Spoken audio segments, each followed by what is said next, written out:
I mean, this is a different in the end. Yeah. We call them Copilot.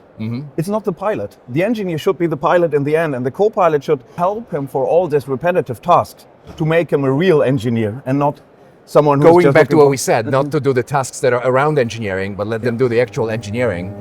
Exactly.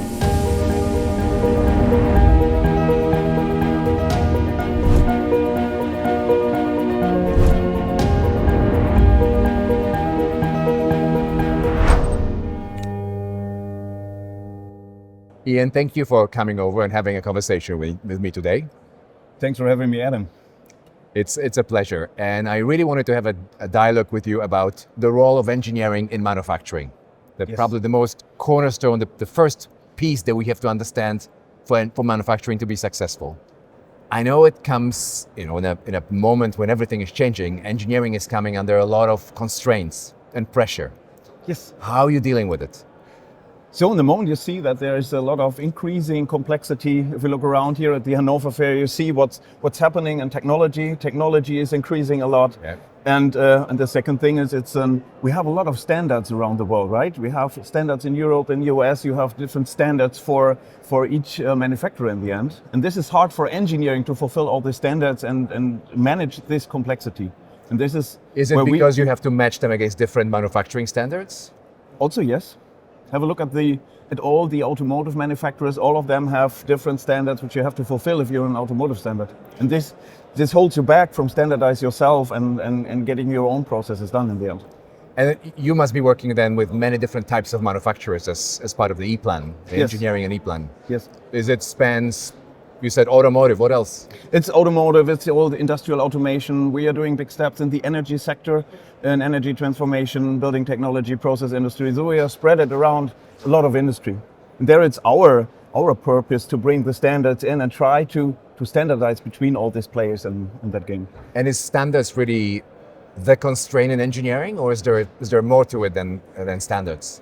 It's more, it's rising complexity. It's also, you could say, a lack of skill, experienced workers. So we have a lot of good engineers, but having this real experienced engineers who are really doing the step forward, who are developing and enabling the companies, they are rare.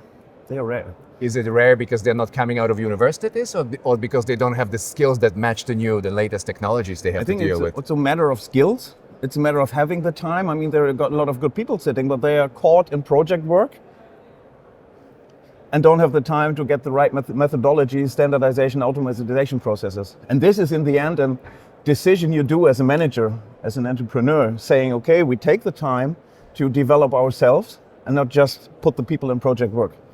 I heard that in essence what's happening with engineers is that they spend very few time actually doing the core engineering work.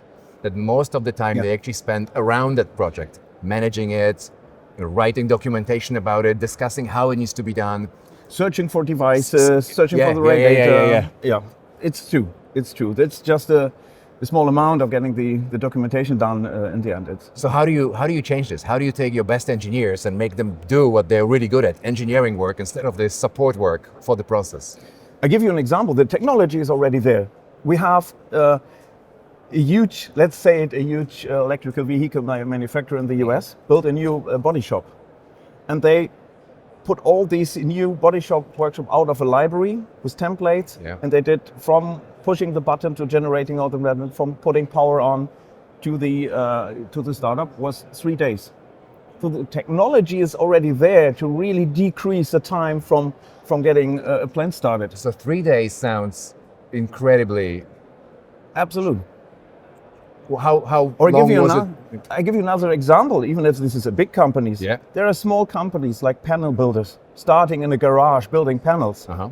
And then it's our duty to give them the right tools to scale their business, coming from 10 cabinets per year to 50 cabinets to 150 cabinets per year. This is a scaling factor. The technology is there, but how to provide the engineers with the right solutions, with the right help from our systems to make the complexity manageable. This is our goal in the end. So you definitely have a very lofty goal. You're trying to make a fundamental difference of how those engineers work, either scale or go faster. Yes. Okay, but how do you do this? It's with technology, it's with data. I mean, the technology is just one point. Having good tools, which are easy to access. But it's also to provide the right data. We're providing a data portal with 2.3 million data inside, device data from all the manufacturers, providing the standard templates to work in. But in the end, you need the engineer who make all this happen.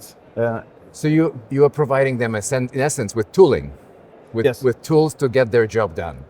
Yes. Do you also help them with the process, or do you just give them the tools and let them figure out what to do with them? No, we help them with the process. We help them definitely with the process to make sure that from entering the data, from having a tendering, to make the engineering, basic engineering, detail engineering, to building cabinets, to install the plant and the machining, to manufacturing. It's the whole process we are taking care about. So now I'm trying to put myself in the shoes of an engineer. Yes. A young engineer. Yeah. I'm coming out of school, I've been taught a lot of theory, maybe a little bit of practice, and now I'm meeting your tools and your processes. Would I know how to work with them? Like, what does it mean to be efficient and be able to leverage what you have to offer? Probably not. Probably not, because I'm honest, these are complex tools. Yep. Because the task all these engineers have to fulfill is complex. To manage automation, to manage the security infrastructure, to manage the sensoric, actuaric.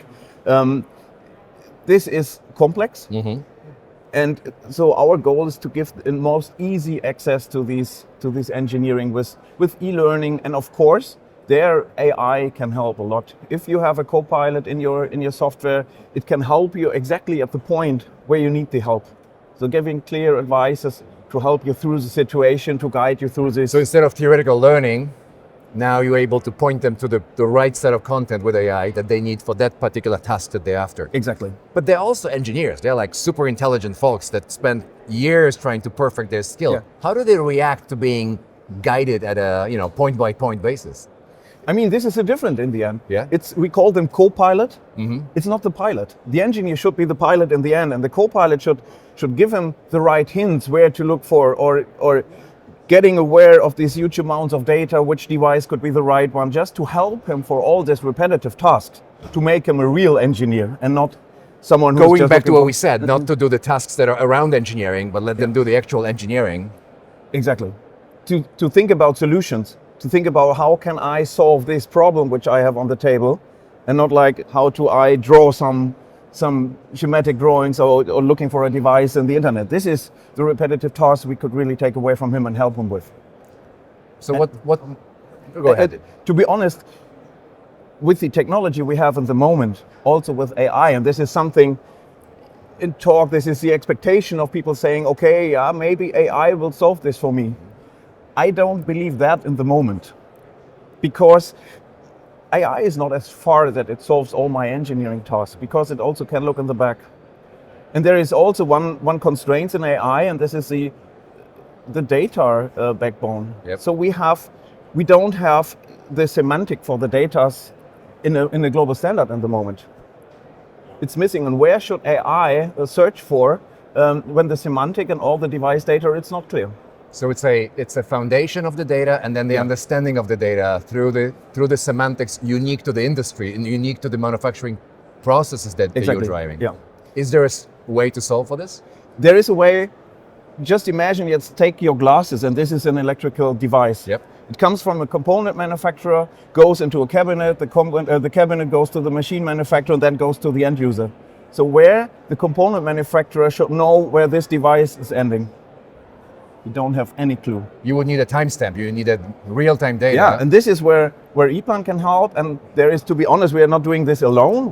There is a German association called the Industry Digital Twin Association, and there is a nice technology called the Asset Administration Shell, who can really solve this. So give them an identifier, unique identifier, where you can see, okay, this is my device and this goes there.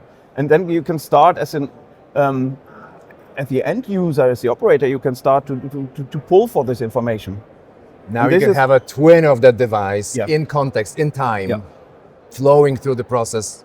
Exactly. And we need this kind of standardization. And there's an E-class semantic behind it. And now AI maybe is a driver that people know, okay, AI is not a self-fulfilling tool.